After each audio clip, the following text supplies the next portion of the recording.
चाल बरं पोरी, आज करू डिंकाचे लाडू. खरं बघायचं म्हटलं तर पोरी, डिंकाचे लाडू थंडीमध्ये प्रत्येक घरामध्ये बनवले जातात, फक्त बनवण्याची पद्धत वेगळी. चाल मग माझ्या पद्धतीने बनवू आज डिंकाचे लाडू. गोट्याची गोडंबी, भोपळ्याच्या बिया, टरबुजाच्या बिया, खरबुजाच्या बिया, डिंक, अळीव, चिया बीज, काजू, अक्रोड, बदाम, सुक्क खोबरं, खारीक.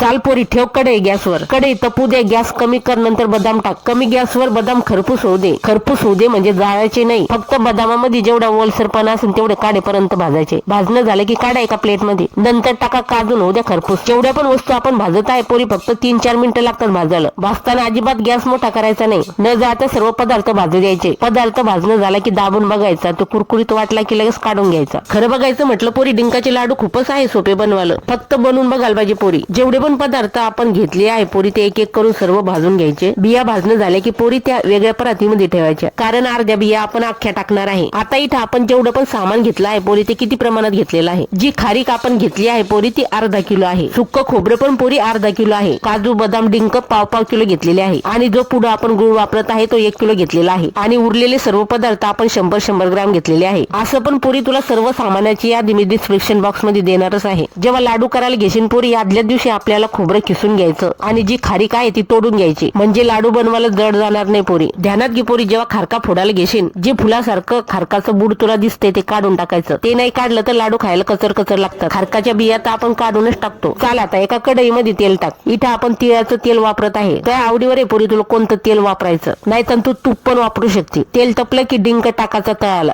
डिंक मात्र एक खट्टी टाकायचा आणि थोडा थोडा करून तळायचा, कारण तेलामध्ये डिंक टाकला की तो फुलतो जास्त. कढई मोठी असेल तर पूर्ण टाकला चालतो, पण कढई छोटी असेल तर कमी कमी टाकून तळावा. आता इथं आपण मखाने पण घेतलेले आहे. त्या आवडीवर आहे पोरी तुला मखाने घ्यायचे की नाही घ्यायचे. मखाने भाजताना मात्र कडक होऊ द्यायचे. तर सर्व पदार्थ भाजणं पण झालं, तळणं पण झालं. आता आपण दळून घेऊ. पहिले तर खारीक दळून घेऊ पोरी. आता आपण मिक्सर चांगला असेल पोरी, तो खारीक कुठली नाही तरी चालेल. आणि मिक्सर चांगलं नसेल पोरी तर पहिले खारीक खलबित्यामध्ये कुट, नंतरच मिक्सर मध्ये दळ, नाहीतर कर मिक्सर खराब. अशी बारीक खारीक दळायची पोरी. आता जेवढे पण ड्रायफ्रूट घेतले आहे पोरी आपण, ते आबडधोबड दळले तरी चालतात. फक्त ज्या बिया आहे पोरी त्या अर्ध्या तशाच टाकायच्या आणि अर्ध्या दळायच्या. बिया अख्ख्या टाकल्यानं लाडू चांगले दिसतात पोरी. नंतर लास्टला डिंक दळून घ्यायचा. लक्षात ठेव पोरी, खोबरं खिसून घ्यायचं, मिक्सर मध्ये बारीक दळायचं नाही. ज्या तेलामध्ये आपण डिंक तळला होता पोरी तेच तेल वापरायचं. आणि जो गुळ आहे पोरी तो बारीक चिरून घ्यायचा. जेवढा कमी वापर करता येईल पोरी तेवढा तेलाचा कमी वापर करायचा आहे. आता इथं काही गुळाचा पाक करायचा नाही, फक्त तेलामध्ये मुरेपर्यंत गुळ आपल्याला होऊ द्यायचा. इथं आपण पाव किलो तेलाचाच वापर केला असेल पोरी. गुळ तेलात मुरला की तो बाजूला ठेवायचा आणि मोठं टोप घ्यायचं. आता हे जेवढं सामान आहे पोरी या टोपामध्ये टाकायचं, म्हणजे आपल्याला गुळ मिक्स करायला सोपं पडेल. ओला हात लागू द्यायचा आणि पोरी सर्व सुक्कच ठेवायचं, म्हणजे जास्त दिवस लाडू टिकतात. आता हा गुळ टाका, सर्व मिक्स करा. सर्वीकडे गुळ लागण याची काळजी घ्यायची पोरी.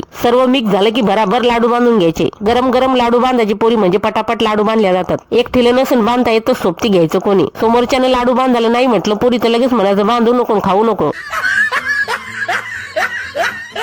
चाल पोरी आता ठोक एक लाईक. आता बघ इथं आपल्या आवडीनुसार लहान मोठ्या साईजचे लाडू बांधून घ्यायचे. मोठा लाडू धक्कत असेल तर मोठे बांधायचे, नाही तर बारीक साईजचेच लाडू बांधायचे. मी तर मोठमोठ्या साईजचे लाडू बांधले पोरी. मला कोणी सोबती नाही पोरी लाडू बांधायला, म्हणून एक खान गब्बेस. पोरी आता म्हणायचं नाही येत नाही म्हणून नक्की करायचं. पहिल्या काळामध्ये असं म्हणत होतं पोरी, थंडीमध्ये अंगाला लागतंय म्हणून शरीरामध्ये ताकद येण्यासाठी, थंडीपासून बचाव होण्यासाठी डिंकाचे लाडू केले जात होते. थंडीमध्ये जास्त हातपाय दुखतात पोरी, म्हणून मेथीचे लाडू पण बनवले जातात. मेथीचे दाणे भाजायचे, रात्रभर तेलामध्ये किंवा तुपामध्ये भिजवायचे, मिक्सर मध्ये दळायचे, नाशे मिक्स करायचे या सारणामध्ये आणि असेच बांधून घ्यायचे, म्हणजे झाले मेथीचे पण लाडू. पोरी टोटल मोठमोठे 36 लाडू बनले आहे. चला बरं मग, झाले डिंकाचे लाडू, या खायला.